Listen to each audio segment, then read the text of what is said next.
미국에서 조류 인플루엔자가 발생하는 가운데 형산강에서도 고병원성 바이러스가 검출되면서 닭과 오리 사육 농가들의 비상이 걸렸습니다.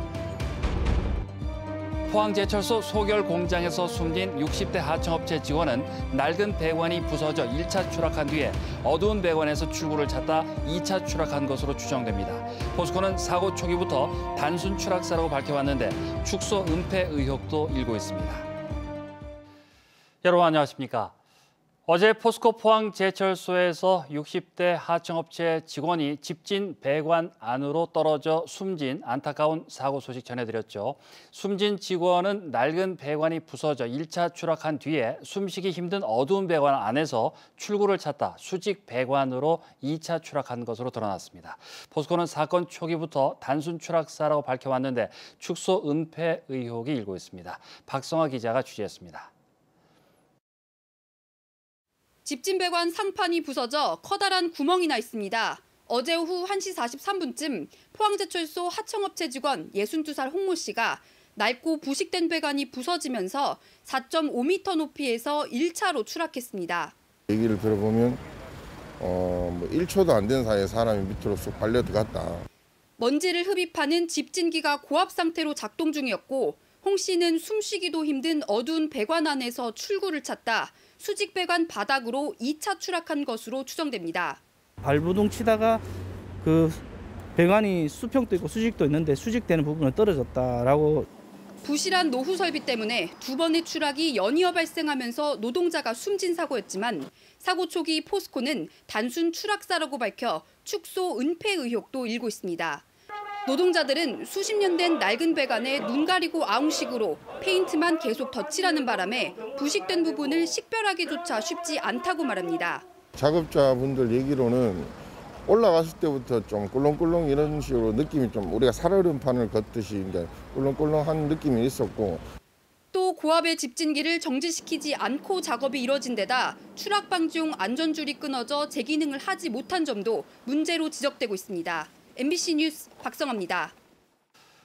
전국 금속 노조는 오늘 고용노동부 포항지청 앞에서 기자회견을 열고 어제 포스코 포항제철소에서 발생한 노동자 사망 사고와 관련해 포스코를 규탄했습니다. 노조는 지난달 26일 광양제철소에서 폭발 사고로 3명이 숨진 데 이어 불과 2주 만에 포항제철소에서 또 한 명의 노동자가 잇따라 숨졌다며 포스코의 산업안전 구조에 심각한 결함이 있다고 비판했습니다. 어제 오후 1시 58분 포스코 포항제철소 3 소결 공장에서 작업 중이던 하청 노동자 62살 홍모 씨가 대형 집진 배관 안으로 추락해 숨지는 사고가 났습니다.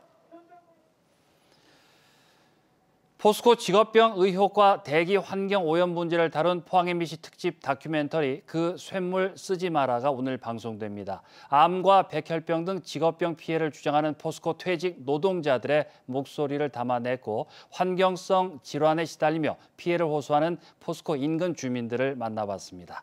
다큐멘터리 내용을 장성훈 기자가 소개합니다. 과거 포스코 코크스 화성 공장에서 근무한 송관용 씨는 재직 중 백혈병에 2차례나 걸렸지만 산업재해 승인을 받지 못했습니다. 유기화합을 받으면 이제 그 독극물 전부 다. 거기에 배울 때는 벤젠, 벤질피렌 같은 다 나오는데 그걸 다 받고 있으니 그게 유기독성 물질이죠. PAH뿐만 아니라 온갖 다양한 유기독성 물질이 배출이 되는데 그런 물질들이 특히 이제 백혈병이라든가 암 그런 다양한 질환과 연결이 되는 거죠. 포스코 아변 롤숍 공장에서 40년 넘게 근무하다 폐암에 걸려 지난달 세상을 떠난 고 정원덕 씨. 동료 직원이 들려주는 롤숍 공장의 작업 환경은 충격적입니다. 더스트가 발생하고 유증기 이런 것들이 그 안에서 빙빙 돌고 있잖아요. 그러면 작업자들 다 마시는 거예요. 마스크도 이거가 아니고 현장용 마스크가 있는데 그게 지급된 지 얼마 안 됐습니다. 포스코와 불과 500m 거리에 있는 해도동 주민들.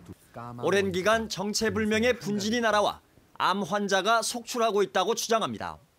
우리 아저씨도 포스코 15년 됩니다. 대장암으로 돌아가셨어요. 또 하나도 자궁 경부암이 가고 하나 또 이암 수술해갖고 와 있고 우리 동에만 또 3명이라 저쪽 동에는 2명이고.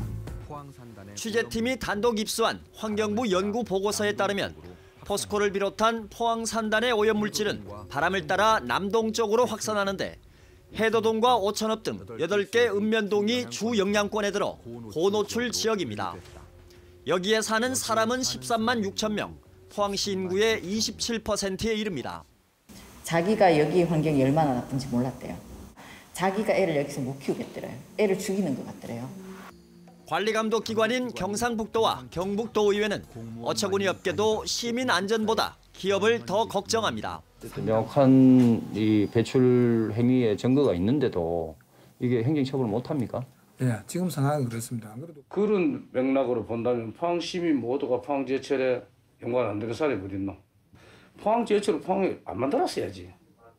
포스코 측은 논란과 관련해 인터뷰를 거절한 채 직업병과 주민들의 환경 피해 주장을 인정할 수 없다는 입장만 전해왔습니다. 포항 MBC 특집 다큐멘터리 그 쇳물 쓰지 마라는 오늘 밤 10시 40분 방송됩니다. MBC 뉴스 장성훈입니다. 겨울로 접어들면서 전국에서 조류 인플루엔자 발생이 시작된 가운데 형산강에서는 고병원성 바이러스가 검출됐습니다.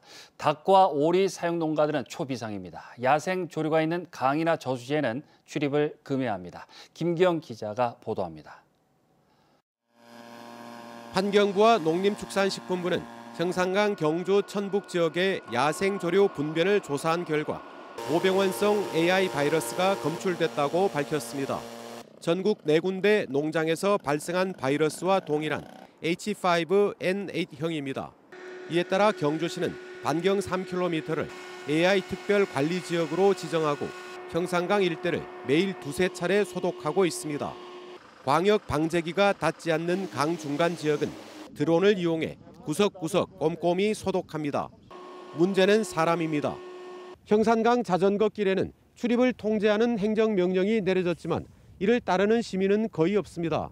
사람들 통제가 잘 안 됩니다. 차가, 특히 차가. 그 차를 가지고 이 안에 방천뚝에 오시는 것을 간곡히 만류를 드리고 싶습니다. 최근 일주일 새 발병 농장은 전북 정읍과 경북 상주, 전남 영암, 충북 음성 등 4곳, 연관성이 없는 것으로 볼 때 철새에 의한 전파로 파악되고 있습니다. 전국적으로 농장 간의 전파가 아닌 철새 도래지에 의한 농장 전파로 판단되고 있습니다. 그러므로 철새 도래지에는 접근을 삼가해 주시기 바랍니다. 경주시는 관내 207군데 개별 농장에 공무원이 매주 1회 방문해 농장 주변 생석회 도포, 농장 출입 시 장화 갈아 신기, 축사 내외부 매일 소독 등을 지도하고 있습니다. 또 24시간 비상 가축 방역 체제를 유지하고 있습니다. 연말연시 축산농업단체 모임 및 각종 행사를 자제해 주시기 바랍니다. 일상생활에서 사람들과 거리 두기를 유지하여 건강도 지키시고 AI 차단 방역에 도움이 되기를 바랍니다. 사람들은 코로나19로, 날짐승은 고병원성 AI로 힘든 겨울을 보내고 있습니다. MBC 뉴스 김기영입니다. 경상북도는 내년도 정부 예산에 환동의 지역본부 98개 사업 3,514억 원이 반영됐다고 밝혔습니다. 이는 올해 2,919억 원보다 595억 원이나 증가한 것으로 분야별로는 원자력 에너지 분야 11건 398억 원, 동해안 전략 5건 67억 원, 독도 5건 50억 원 등이 반영됐습니다. 특히 수소 연료전지 인증센터 구축 10억 원, 에너지 융복합단지 종합지원센터 구축 3억 원, 경북 원자력 방제타운 건립 4억 원 등을 확보해 원자력 에너지 분야 사업 추진에 탄력이 붙게 됐습니다. 해양수산부는 지난 9월 제10호 태풍 하이선의 피해를 본 독도의 선박 접안시설 복구를 완료했다고 밝혔습니다. 당시 하이선으로 높은 파도가 덮치면서 독도 접안시설의 안전 난간과 160제곱미터 규모의 경사로 등이 부서지거나 일부 유실됐습니다. 해수부는 이후 안전을 위해 여객선의 접안을 중단하고 국비 7억 원을 긴급 투입해 복구를 마쳤으며 독도를 찾는 5개 선사의 여객선 7척이 다시 안전하게 접안할 수 있게 됐습니다. 전국 금속노조는 오늘 포스코 본사 앞에서 기자회견을 열고 포스코 그룹 내에서 자행되고 있는 부당 노동 행위를 규탄한다고 밝혔습니다. 노조는 포스코의 10여 개 계열사 임원진의 차량 운전지 업무를 맡고 있는 비정규직 10여 명의 직접 고용에 대한 고용당국의 시정 명령을 포스코가 계속 거부하고 있다고 비판했고, 포스코 에너지가 분사한 한국퓨얼셀이 기존에 400명이었던 직원을 100명까지 줄였다며 더 이상의 인원 감축을 중단하라고 촉구했습니다. 추위가 주춤하면서 아침 저녁으로는 영상권을, 한낮에는 10도를 웃돌았는데요. 내일도 평년 수준을 웃도는 비교적 온화한 날씨가 이어지겠습니다. 조주경 기상캐스터입니다. 추위가 주춤하면서 포근한 겨울 날씨가 이어지고 있습니다. 오늘 포항의 한낮 기온은 12도까지 올랐는데요. 남서쪽에서 따뜻한 공기가 유입되면서 내일도 큰 추위는 없겠습니다. 아침 저녁으로는 영상권을 유지하겠고 한낮에도 10도를 웃돌면서 비교적 포근하겠습니다. 어느덧 2주째 건조특보가 내려진 경북 동해안에는 다소 강한 바람까지 불고 있어서 화재 사고에 주의하셔야겠고요. 내일 미세먼지 농도는 보통 수준 예상됩니다. 이어서 자세한 지역별 날씨 보시면 내일 경북 동해안에는 맑은 하늘에 구름만 간간히 끼겠습니다. 아침 기온은 1도에서 4도로 시작하겠고 한낮에는 11도에서 12도로 오늘과 기온은 비슷하겠습니다. 울릉도와 독도에서는 내일 흐리겠습니다. 아침 기온 울릉도 7도, 독도 11도로 시작해 한낮에는 10도에서 12도에 머무르겠습니다. 바다의 물결은 동해 중부 해상에서 최고 2m, 동해 남부 해상에서는 1.5m까지 잔잔하게 일겠습니다. 주말까지 추위는 주춤하겠습니다만 다음 주에는 한파가 찾아올 예정입니다. 월요일 포항의 아침 기온은 영하 2도까지 떨어지겠고 화요일에는 영하 6도까지 뚝 떨어질 전망입니다. 날씨였습니다.